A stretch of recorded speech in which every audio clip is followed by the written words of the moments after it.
What is up, and welcome back to another episode of the Wizards Podcast. I'm your host, Greg Finberg, and today's episode, we're going to be talking about another loss. It's getting, I don't know how Wizards fans are doing it. It's getting to the point that it's beyond tanking. Like the product is just so poor.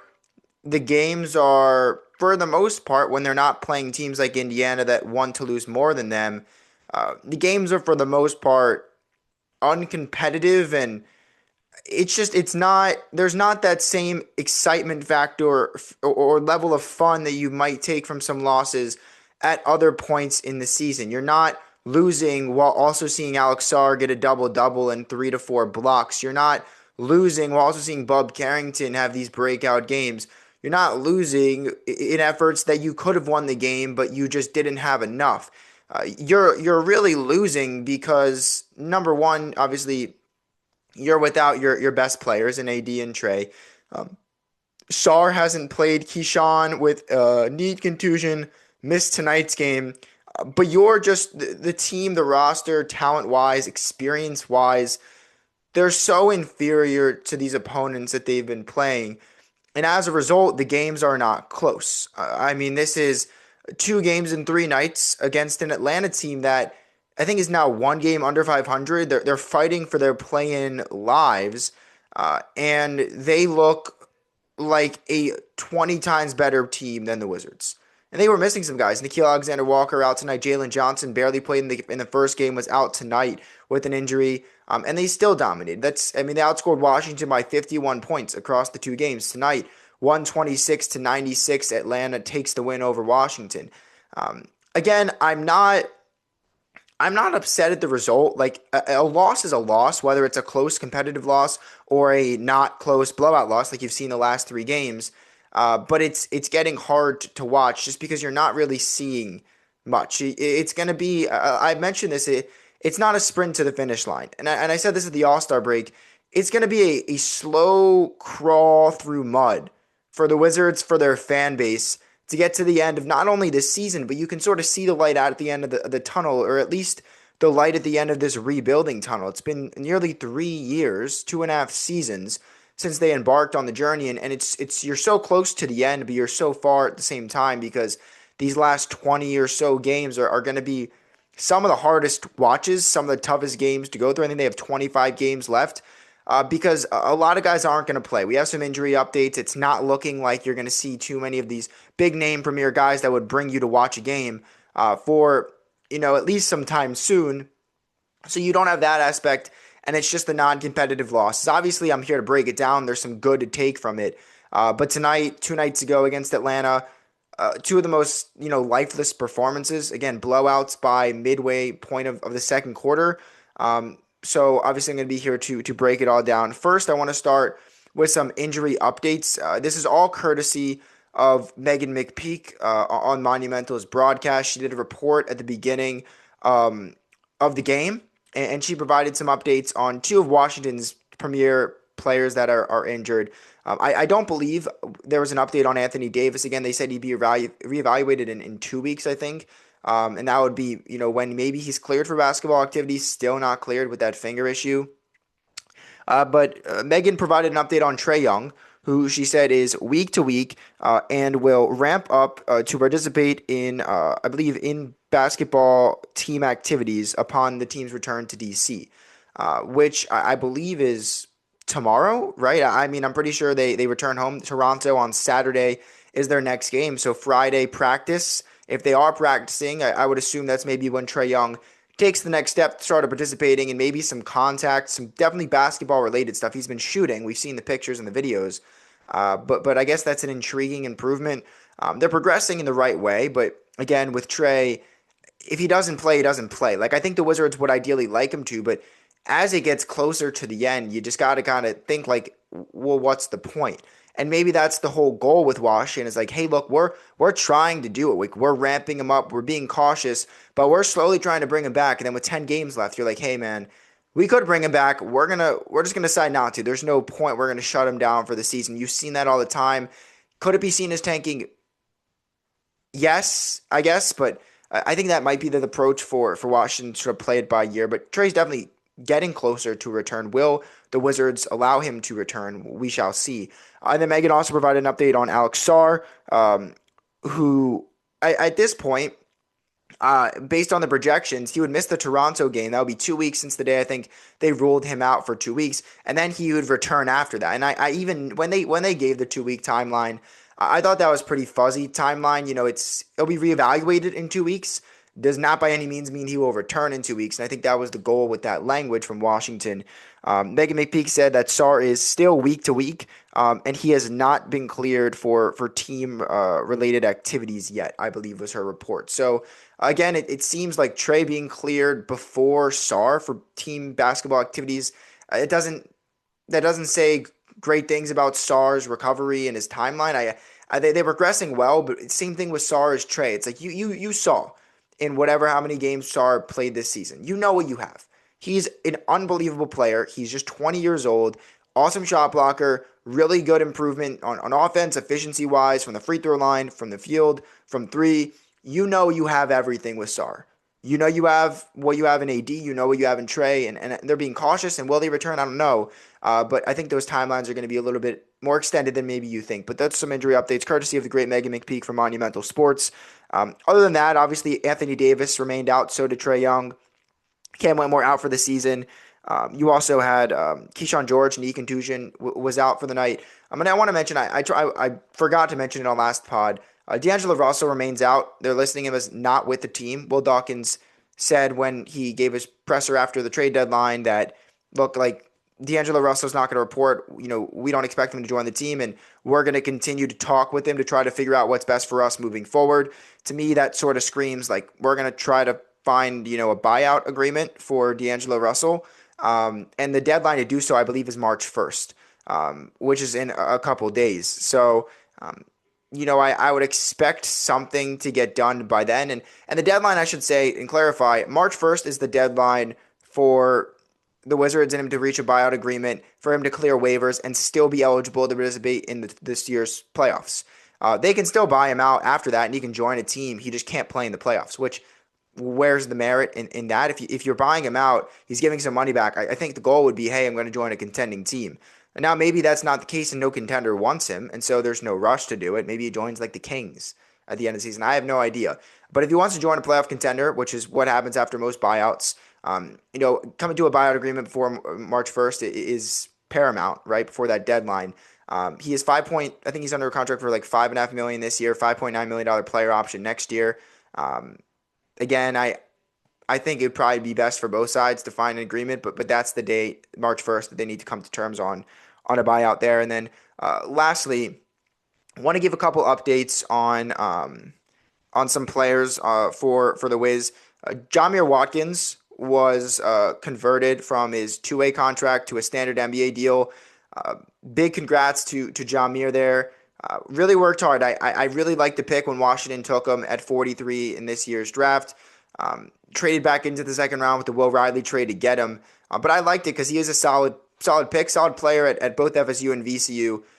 Incredible defensive talent, on ball, perimeter, even down low, can block some shots. He's a pest on that end, can pick up full court. He makes his bread on the defensive end. He knows that, and that's always a need, I think, on contending teams. You need someone that's going to buy in and just say, look, this is where I make my money. I can hopefully knock down a three, but let me just settle in and I can get this done. And you've seen him sort of grow with the three ball, be more efficient from there, be more adventurous and sort of taking more looks from the outside with the more playing time he's getting in the last couple of games. So really well-deserved contract.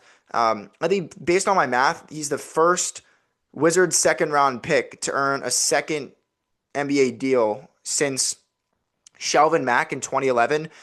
Some were saying that it's actually Andre Blatch, which if that's the case, and I'm wrong, maybe I'm wrong. I don't know. That's what Spotrac said it was Shelvin Mack. And if I'm wrong, it makes what Will Dawkins has done even better. So I'm fine being wrong if that's the case, because that means that Will Dawkins is 2 second-round picks in Tristan Vukcevic and Jamir Watkins were both signed to second NBA deals, and none of the GMs for the last 15-plus years could do that, could say that they did that, because they never did, realistically. And so that's, praise to him. Obviously, you're not taking any more Isuf Sanans who don't sniff the league. You're not taking any more Aaron Whites who have a fear of flying and don't sniff the league. You're not taking any more Yannick and Zosas who are not even in like top tier Euro leagues and didn't sniff the league. You're not taking any more Cassius Winstons or Admiral Schofields. Like you're taking no more Isaiah Todds. You're taking like real productive players, and Tristan has a long way to go, and so does Jamir in terms of being a more complete player. But for the team to be willing to give them these deals is obviously speaks volumes to those players and the hard work they put in, but obviously also to Will Dawkins and sort of what he's been able to do drafting wise because he's been pretty good there. A couple updates monetarily. I mentioned the Tristan contract is through the rest of this season and then guaranteed in the 26-27 season and then a team option in that final 27-28 season. Keith Smith, NBA on Twitter, tweeted out some of the contract details for Tristan. He's making $2.8 million for the rest of this season, and then a guaranteed $3 million for the 26-27 season next year. And then the 27-28 season, I believe, is a $3 million team option. Again, Tristan has a long way to go. He's a pretty polarizing player. Some like this deal, some didn't like this deal. I think it's smart to get ahead of it, and even if you have to cut ties, you're not really digging yourself too much of a hole. So that's some of the contract details there regarding Tristan Vukcevic. And then Josh Robbins of The Athletic tweeted out the details of Jamir Watkins' contract. He's going to earn $1.131 million for the remainder of this season, and then his 26-27 salary is non-guaranteed team option at $2.1 roughly million dollars. Very interesting structure on that contract as well. It's sort of like one less year, obviously, than Tristan, but you're signing him through the rest of this season on the standard deal, presumably maybe to open up another two-way spot and sign someone else. I've heard that will be an external signing. It won't be from someone, I believe, that's currently on the team. But I do know that next year for Jamir, as Josh reported, is going to be a non-guaranteed team option. So he's essentially he's a free agent, but not really. The Wizards can allow him to happen, allow him to go into free agency. The deadline to pick up that option is June 29th, 2026, according to Josh. So again, it's not like it's a big extension for either, and especially for Jamir. It's only this season realistically guaranteed at about $1.1 million, and then he's got $2 million for the next season. And then obviously the Wizards can decline that. I think they'd be smart to pick it up or at least decline it and renegotiate. Obviously, they want him to be here. So does Jamir. He wants to be here, and they'll make that happen, obviously. And so, not too concerned, but wanted to make sure Wizards fans were well informed about all of that. And I feel like I have talked a lot so far, and I have yet to really get into the details of the game that I'm supposed to be here recapping. I don't think any of you guys are too upset about it. If you watch this game, shout out to you. I don't know how a lot of you guys are doing. I know I'm doing it because, I don't miss games, but also I have a job to do. Like I have to be well informed on the game in order to, I think, do this pod the way that I think I need to in the right way. For you guys just watching for the love of the game, for the love of the team, man, kudos, because it's hard. This team is offering nothing. Going into the games, especially these two in Atlanta, they're not putting forth their best roster. They have a lot of their best players are out injured. You added Keyshawn to that list tonight. And it's just pretty uncompetitive for pretty much 3.5 quarters. Corey Kispert and CJ McCollum were unbelievable. In the first half, they combined for 44 points on 16 of 22 from the field. That's just insane numbers. Corey opened 7 of 7 from the field. He finished with a career-high 33 points, 11 of 19 from the field, 6 of 11 from 3, plus 26. Good for Corey. I bet he had a chip on his shoulder. I'm sure he doesn't blame the Wizards for trading him. I'm sure if you ask Corey, he'd be like, look, I get it. But he had a chip. And tonight he was like, look, I'm still a really good player. And hopefully, maybe you guys will regret trading me. And so he was really good. Corey Kispert has always been a really good player. Obviously, the defensive end was where a lot of Wizards fans, myself included, sort of gave him some flack. And I think rightfully so for the most part. He's gotten better throughout his career. But he's always been a great shooter. He developed that game to put it on the floor. And, shout out to Corey, man. Really, really happy for him to see him thriving in Atlanta. Really good game. And then CJ finished with 25 on 9 of 19 from the field. Again, both of those guys were terrific. That's nearly 60 points combined between them. Just incredible night for those two. Happy for them against their former team. And I mean, look, you know, a lot of times you trade a guy, they pop off, especially against you, hand you a 30-point loss. The fan base is dejected. They're defeated. They're calling for the GM. They're saying, why did we trade these guys? They just destroyed us. Wizards fans were probably rooting for them. And that is, I'm not exaggerating. I know a lot of you were. It's like, look, good for Corey and CJ. If they want to pop off, great. They are a reason that we lost. And so they played well, happy for them. They made us lose, happy for us. And in turn, everyone wins. So it's not one of those bitter moments where, the former players pop off against a team that traded them and there's this resentment from the fan base, from those players. All sides, in my opinion, and Wizards fans' opinions, all sides won tonight.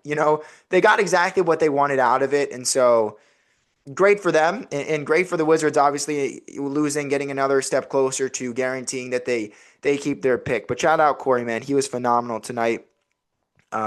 Apart from that, Tre Johnson for the Wizards side, a much better game for him. He did not shoot the ball well, particularly well against Atlanta in that first game, but came back tonight and looked a lot more poised, was a lot more efficient. Just 20 minutes for him, and that's been where he's been at for the last 5-6 games after coming back from that ankle sprain. 20 minutes, 14 points on 5 of 7 from the field, made both of his threes. There's a couple plays, 3 plays I want to highlight in particular regarding Tre Johnson. In the beginning of the game, he had Reese Shea switched on him on the baseline, completely shook him out of his shoes.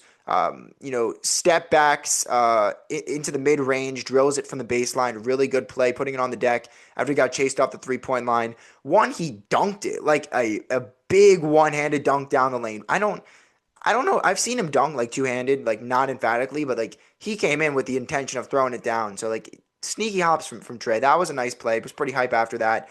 And then there was another one where just a sidestep a sidestep 3 on the left wing, just ability to you can catch and shoot, but can you put it on the deck, create your own shot? They know you want the 3, you can still get it. And that was really nice. Again, made both of his threes, 5 of 7, 14 points in limited minutes. I thought he bounced back particularly well in tonight's game. Will Riley as well, 14 points, 10 boards. It's a double-double for him. I don't know if he's ever had a double-double, but he had one tonight. A little less efficient than you'd like, I guess, with 6 of 17 from the field, but I thought he was unlucky on a couple of those. Just really liked what he did attacking the glass. They played him some minutes at point guard, had 4 assists, 3 turnovers. Again, not the best, but I like some of the dimes that he threw, some drop-off passes, some shovel passes. Again, he's just going to keep getting better. My favorite part is he played 36 minutes. Like, if you're going to lose by 30, you need to lose by 30 while your other young guys that are going to be here develop. And Will Riley's developing in these minutes, and I've been, nothing but happy to see that sort of production from him. So those were 2 guys I highlighted. Champagnie, again, 14 points in just 20 minutes off the bench. Not the most efficient night, but again, he was still tied for the highest score on Washington. A couple of other things. Bub Carrington struggled once more. 22 minutes, took just 4 shots, only 2 points. 5 boards, 5 assists, just 1 turnover. It's a less. It's kind of like half of what he did last night, but it's another type of game where, look, he rebounded well, he passed the ball well, didn't turn it over, but the offense isn't there. The shot generation for him isn't there. He had a mid-range jumper, and that was about all he did. So you want to see him be more aggressive. You want to see him, if you're playing the starting point guard role, be more of a starting point guard. Get your own shots as well, and haven't seen that. He was pretty frustrated tonight. We've seen the frustration sort of grow over the last couple of games. I like it. You're upset. You're getting beat on the court. You're not shooting the ball well. I'm completely fine with Bub showing some of that emotion. You saw it a little bit tonight as well. Apart from that, look, Anthony Gill with the big 11 points on 5 of 8. He can play. You saw Leaky Black. I believe this might have been his first action with the Wiz since signing the 2-way contract. 4.7 boards in 30 minutes. I watched the entire game. If you told me Leaky Black played 30 minutes, I would have just looked at you like that is the craziest statement ever. Like, completely transparent, I would have told you he played maybe 10 minutes. I don't know if that's a good thing or a bad thing, but maybe I didn't notice him out there, but 30 minutes, I guess, according to the box score. Jaden Hardy, let's talk about it. I told you guys in the beginning, and I've said it probably 3 to 4 times since, he's a microwave scorer. And there's going to be nights where you're like, all right, like I see where people are excited. I see where some people were intrigued after the trade. I get it. And then you also see some nights like tonight where, yes, he had 14 points, but he was a team worst minus 34. He took a team high 19 shots and made just five of them, was 5 of 19 from the field in 28 minutes, 2 of 8 from three, 0 assists, 3 turnovers. He does not pass the ball. He shoots the ball a lot, takes a lot of threes in volume, not in rhythm sometimes, and he's in this world class defender either. And nights like this, you're kind of like, look, I get it. I get why some people are still a little skeptical of him and what he could bring to the table. Just really inefficient, sort of forced a bunch of shots that I didn't think he should have forced.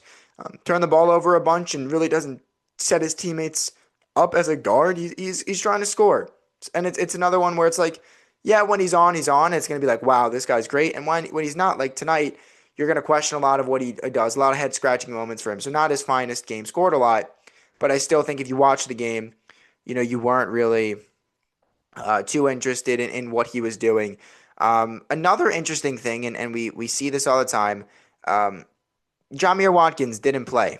DNP coach's decision. We saw it the other day. Jaden Hardy dropped, what was it, 16 points, I believe, against Charlotte. And then the next day, or the next game against Atlanta in the first day game, he didn't play. And now we're seeing Jamir not playing. And I'm sure if Brian Keefe asked about it, he'll just say, yeah, man, we wanted to get him some rest. We wanted to get some other players involved and see what they can do. It's the same answer that you're going to get from him. Don't know why you would expect anything different. But no Jamir Watkins minutes. To my knowledge, he wasn't on the injury report. Didn't seem like he was injured. He was available for the game, just didn't play. So again, very interesting.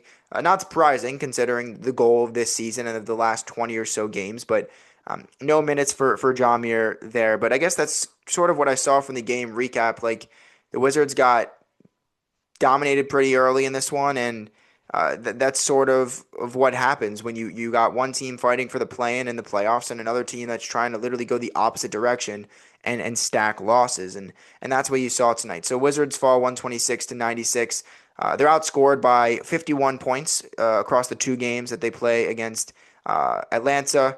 They return home now for what's going to start a gauntlet stretch. And that's music, I think, to the ears of the Wizards because of the Wizards fans. They play Toronto.